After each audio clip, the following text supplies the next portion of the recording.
I remember few days back, my daughter was not feeling well, and as every mother, I was also caring for her. I was taking care of her. I was bit worried, and during that period, I received a call from one of my relatives, and my relative, that auntie, suggested me, Shubhada, why don't you take her to somewhere else, like garden वगैरह, तो उसको जरा garden में लेके जाओ, she will feel good, क्योंकि बच्चे आजकल घर में रह के they are feeling bored.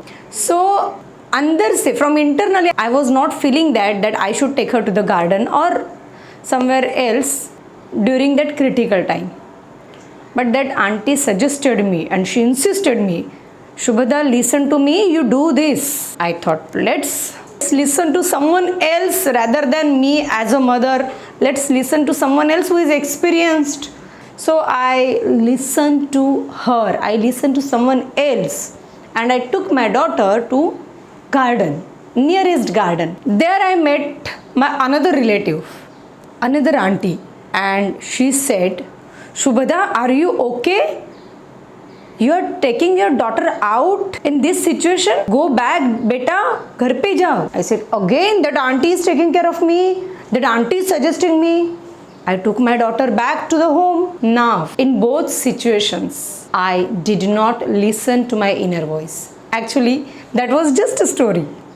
But from that story, what we can learn? There are people around us who will continuously suggest you something, who will continuously bombard something on you, on me, on everyone, maybe directly, maybe indirectly. But as a parent, it is totally our job to listen to our inner voice and to check the situation, what is right for our child.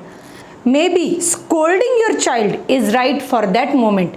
Maybe just allowing her or him to do whatever she or he wants to do.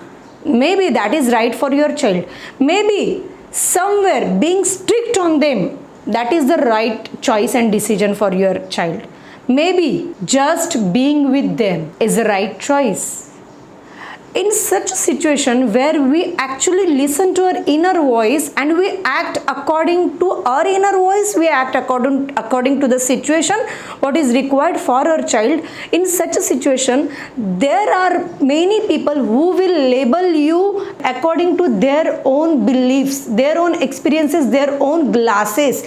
They will see the situation. Someone else is not going to see your real situation, why you are behaving like this, why you are not taking your daughter out, why you are taking your daughter out, why you are scolding your daughter or your child, why you are just allowing your child to do this. No one else can be in your shoes. So parents, I am not teaching you, I am not suggesting you, I am just sharing this with you. We as a parent can take an action based on the situation, based on our inner voice, based on what is required for our child at that moment. What is the need of that particular time? What is the need of that particular situation? And that whole situation and need, we can understand. Only we can understand as a parent, no one else. If you agree with this, let me know in comment box. Thank you so much. This is Shubhada Bhave, teacher, trainer, entrepreneur and parent.